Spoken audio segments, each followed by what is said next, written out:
Bom dia, meninas. A paz do Senhor Jesus. Hoje estou aqui para fazer a continuação das nossas devocionais, né? Que estamos fazendo no livro de Lucas. Hoje estarei lendo o capítulo 20, do 1 ao 26, né? E aqui nesse capítulo, nós vamos ver que a autoridade de Jesus, ela é questionada. Nós vamos ver que Jesus, ele estava ali no templo, né? Estava ensinando como ele sempre fazia, e então chega um grupo de líderes religiosos e começam a questionar Jesus, perguntando com que autoridade Jesus estava ali fazendo essas coisas, né? E a gente vai ver aqui no versículo 3 que Jesus ele responde à pergunta dos líderes religiosos com outra pergunta. Veja bem, também eu vos farei uma pergunta. Dize-me, pois, o batismo de João era do céu ou dos homens? Então aqui Jesus, ele com muita sabedoria, né, com muita desenvoltura, Jesus então ele faz essa pergunta para aqueles líderes religiosos. E nesse momento que Jesus faz essa pergunta, eles se reúnem entre si e começam a se questionarem. Se respondermos que era do céu, obviamente nós vamos estar afirmando que nós concordamos, né, com ele, que nós acreditamos. E se nós falarmos que é do homem, corremos risco de ser apedrejados, porque aquela multidão que seguia Jesus, eles acreditavam completamente no batismo de João Batista, não é verdade? Eles acreditavam que Jesus verdadeiramente era um profeta de Deus. Então, se eles levantassem essa questão, eles correriam um grande risco de serem apedrejados pelo aquele povo, pelaquela população. E aqui no Antigo Testamento nós vamos ver, né, que Jesus ele sempre responde algumas questões por parábolas, que é uma forma mais prática, né, mais rápida para o entendimento das pessoas, né? E aqui Jesus então ele vai dar uma resposta mais direta para esses líderes religiosos através da parábola dos lavradores maus, né? Jesus aqui ele vai falar que tinha um certo homem que ele tinha, né, uma vinha, e ele então ele arrendou essa vinha para alguns lavradores, né? E esses lavradores aqui, eles referem-se a alguns líderes religiosos de Israel, né? E então ele arrendou essa vinha e viajou, né? Ficou fora por um tempo, mas no tempo oportuno dele receber o que era dele por direito, porque ele tinha arrendado a vinha, ele então ele retorna, né? E esse dono da vinha, ele pega e envia um servo até os lavradores da vinha. E esse servo, ele representava nessa parábola os profetas daquela época, que de tempos em tempos eles vinham, né? E então esse dono da vinha envia esse servo para receber o que era dele por direito. Só que quando chegou lá, os lavradores simplesmente espancaram esse servo e mandaram embora sem nada. E assim o dono da vinha mandou outro servo, e da mesma forma aconteceu. Ele foi espancado e foi mandado embora também, com as mãos vazias. Então esse dono da vinha manda o terceiro, né? E da mesma forma aconteceu. Esse terceiro servo também foi espancado e foi embora com as mãos vazias. Então o dono ficou sem saber o que fazer. E agora? O que farei eu, né?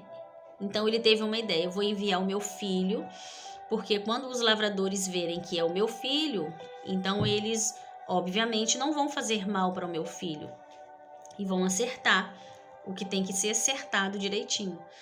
Só que ele se enganou, né? Porque ele enviou o filho dele. E quando o filho dele chegou até a vinha, os lavradores então olharam e viram que era o herdeiro da vinha, né? E com isso então eles resolveram entre si a então eles estarem matando o herdeiro, porque eles acreditavam que assim eles ficariam sendo os novos herdeiros, donos, eles ficariam sendo os donos da vinha, né? E então assim aconteceu. Esses lavradores mataram o filho do dono da vinha. E é claro que Jesus, nessa parábola, ele está automaticamente se incluindo como referência nessa parábola, porque Jesus sabia que a verdadeira intenção daqueles líderes religiosos era pegar Jesus em alguma contradição, para que assim eles conseguissem lançar Jesus, na verdade, na prisão, para que ele viesse ser morto. Então Jesus já sabia das intenções deles. Então ele deu essa parábola como resposta. E eles também entenderam que essa parábola ela estava sendo como resposta, porque Jesus sabia da verdadeira intenção deles para com Jesus. E aqui no 19, nós vamos ver a questão dos tributos. Eles simplesmente não se dão por convencidos, né? Eles ainda continuam insistindo, porque o que eles mais queriam era prejudicar Jesus de alguma forma. E agora aqui eles pegam e enviam alguns espias, né? Algumas pessoas infiltradas no meio daquela multidão que seguia Jesus, para conseguirem arrancar de Jesus algo que o condenasse. Porque, como eu já falei, eles queriam levar Jesus para a prisão, né? E então eles enviaram esses espias, né? Nós sabemos, irmãs, que infelizmente no meio do povo de Deus, nós sabemos que existe o joio e existe o trigo.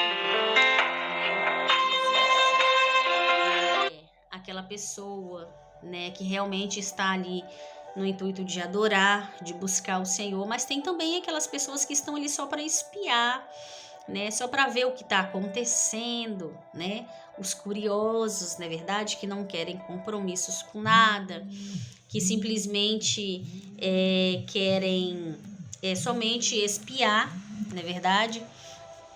E isso tem no meio do povo de Deus hoje em dia, da mesma forma que acontecia naquela época.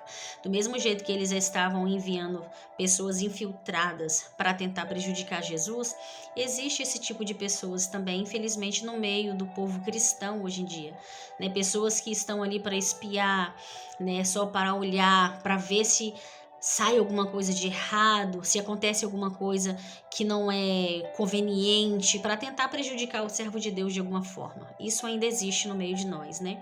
Então que nós possamos ser sábios, sábias, né? Assim como Jesus, sempre com paciência, com cautela, sabendo entrar e sair de qualquer situação, na verdade sempre com palavras, né? Com respostas baseadas na temperância, né? Sem exaltação, com muita sabedoria, com muita desenvoltura, porque nós sabemos que existe no meio do povo de Deus muitos escribas, muitos fariseus, tentando somente esperar uma falhinha sua para que você venha a ser acusado.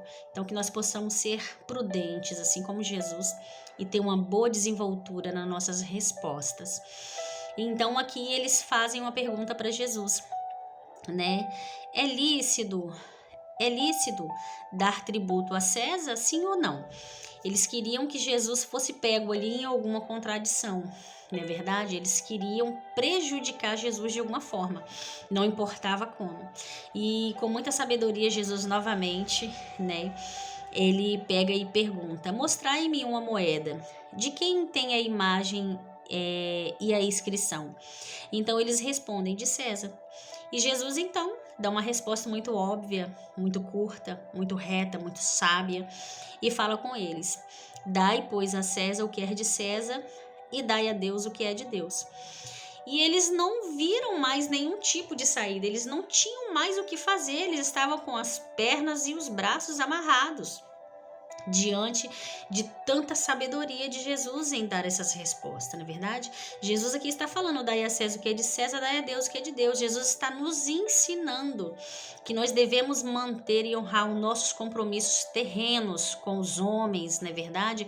Porque nós temos dívidas, temos compromissos, que nós devemos honrar esses compromissos terrenos, assim como devemos honrar também os compromissos para com Deus, aqueles votos que fazemos para com o Senhor, aqueles propósitos qual fazemos com o Senhor, e muitas das vezes nós não cumprimos por alguma forma, não é verdade? Às vezes nos esquecemos.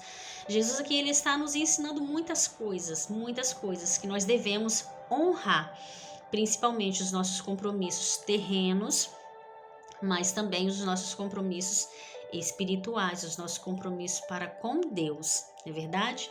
Então, que nós possamos aprender um pouquinho nessa manhã com esta palavra, amém? Que sirva para a sua edificação, que você possa estar meditando mais profundo, né? Aí no conforto da sua casa. Eu tenho certeza que Deus vai te dar muito mais entendimento e muito mais sabedoria, né, voltada para essa palavra. Amém? Que as irmãs fiquem na paz do Senhor, que tenham um dia abençoadíssimo na presença do nosso Senhor e Salvador Jesus Cristo. Amém? Deus abençoe.